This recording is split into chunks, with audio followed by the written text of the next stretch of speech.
আসসালামু আলাইকুম। সংবাদে আপনাদের সবাইকে স্বাগতম জানাচ্ছি আমি নুসরাত। শুরুতেই সংবাদ শিরোনাম। আমি কোনোদিন কুরুচিপূর্ণ বক্তব্য দেই নাই। বিএনপি চেয়ারপারসনের উপদেষ্টা অ্যাডভোকেট ফজলুর রহমান দলের দেওয়া কারণ দর্শানোর নোটিশের জবাবে বলেছেন, তিনি কোনোদিন কুরুচিপূর্ণ বক্তব্য দেননি, বরং জুলাই আগস্টের শহীদদের প্রতি সর্বোচ্চ শ্রদ্ধা জানিয়ে আসছেন। ফজলুর রহমানের পক্ষে মিছিল স্লোগানে উত্তাল। অষ্টগ্রাম বিএনপি চেয়ারপারসনের উপদেষ্টা বীর মুক্তিযোদ্ধা অ্যাডভোকেট ফজলুর রহমানকে হত্যার হুমকি এবং তার বাসার সামনে সন্ত্রাসী মবের তাণ্ডবের প্রতিবাদে কিশোরগঞ্জের অষ্টগ্রাম উত্তাল হয়ে উঠেছে। মঙ্গলবার ২৬ আগস্ট বিকেলে উপজেলা সদরে মুক্তিযোদ্ধা জনতার স্বতঃস্ফূর্ত অংশগ্রহণে এ বিক্ষোভ ও প্রতিবাদ সমাবেশ অনুষ্ঠিত হয়। বাংলাদেশ $1 বিলিয়ন বিনিয়োগ প্রস্তাব পেয়েছে। বিডা বাংলাদেশ ২০২৫ সালের প্রথম ৫ মাসে প্রায় $1 বিলিয়ন বিনিয়োগ প্রস্তাব পেয়েছে বলে জানিয়েছে বাংলাদেশ বিনিয়োগ উন্নয়ন কর্তৃপক্ষ। বিএনপি নেতা মামুন হাসান কারাগারে। বিএনপির কেন্দ্রীয় নির্বাহী কমিটির সদস্য ও যুব দলের সাবেক সাংগঠনিক সম্পাদক মামুন হাসানকে পৃথক ৪ মামলায় কারাগারে পাঠানোর আদেশ দিয়েছেন আদালত। এসব মামলায় তাকে কারাদণ্ড দেওয়া হয়েছিল। হিজাব বিতর্কে ভিকারুননিসার সেই শিক্ষিকা সাময়িকভাবে বরখাস্ত। হিজাব পরিহিত ছাত্রীদের ক্লাস থেকে বের করে দেওয়ার অভিযোগ ওঠায় ভিকারুননিসার নুন স্কুল অ্যান্ড কলেজের এক শিক্ষিকাকে সাময়িকভাবে বরখাস্ত করেছে কর্তৃপক্ষ। অভিযুক্ত শিক্ষিকা ফজিলাতুন নাহারকে কেন স্থায়ীভাবে বরখাস্ত করা হবে না তার কারণ দর্শানোর নোটিশও দেওয়া হয়েছে।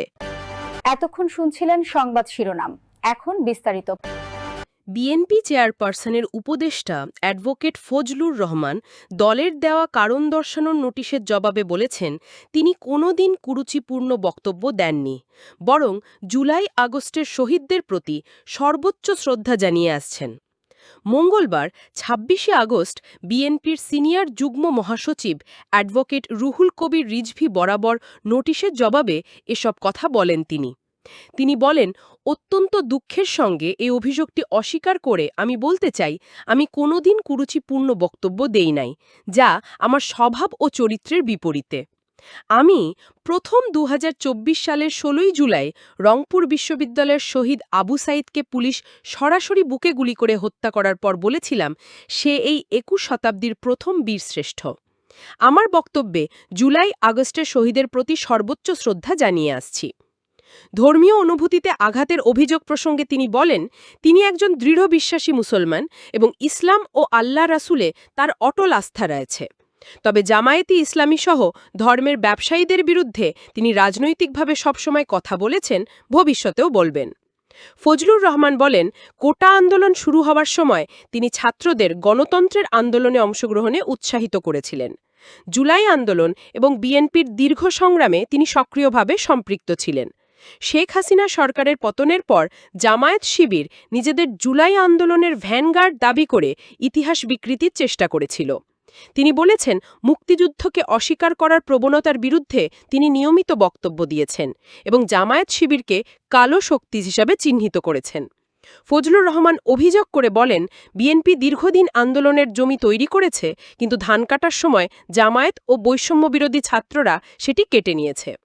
তিনি বলেন, জাতীয়তাবাদী দলের প্রতিষ্ঠাতা, মুক্তিযুদ্ধের মহান ঘোষক শহীদ প্রেসিডেন্ট জিয়াউর রহমানের স্মৃতির প্রতি শ্রদ্ধা জানিয়ে তিনি এসব বক্তব্য দিয়ে আসছেন।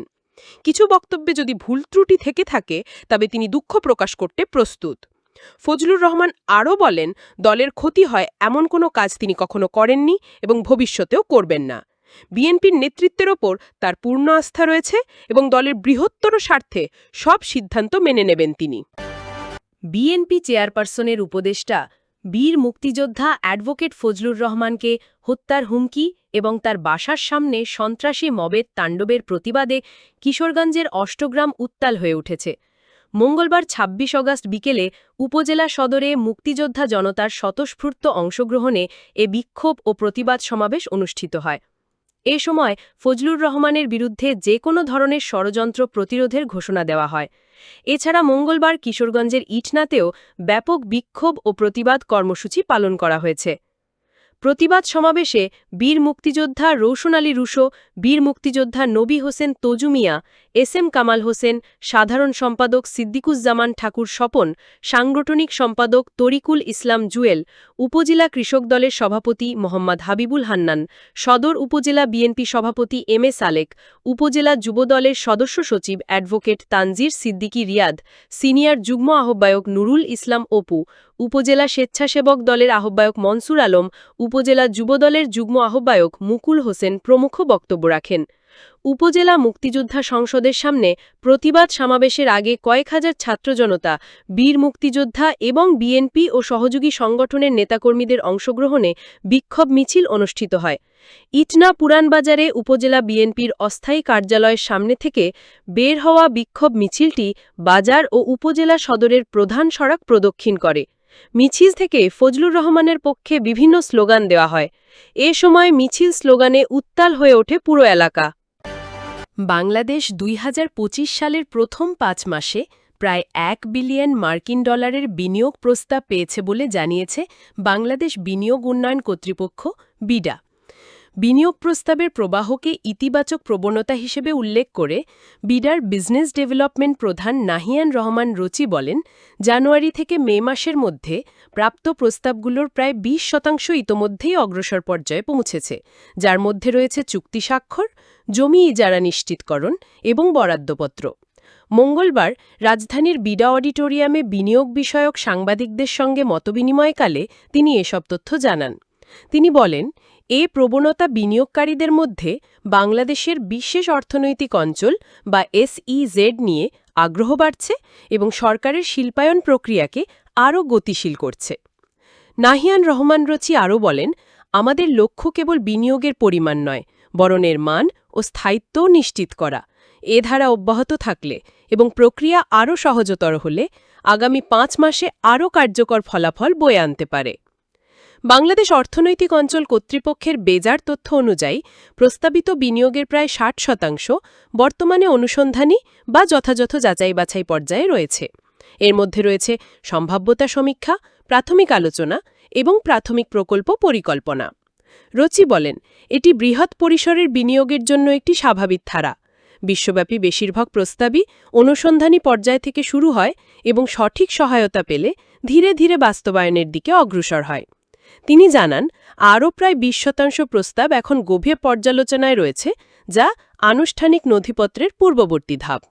কর্মকর্তারা বিশ্বাস করেন যে এ ধাপভিত্তিক বিনিয়োগ পাইপলাইন আগামী ১২ থেকে ২৪ মাসে পুঁজি প্রবাহের একটি বাস্তবমত চিত্র প্রদান করবে।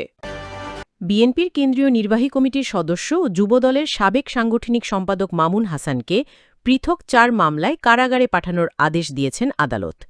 এসব মামলায় তাকে কারাদণ্ড দেওয়া হয়েছিল। মঙ্গলবার ২৬ অগাস্ট ঢাকার চিফ মেট্রোপলিটন ম্যাজিস্ট্রেট আদালতে আত্মসমর্পণ করে জামিন চেয়ে আবেদন করেন মামুন হাসান।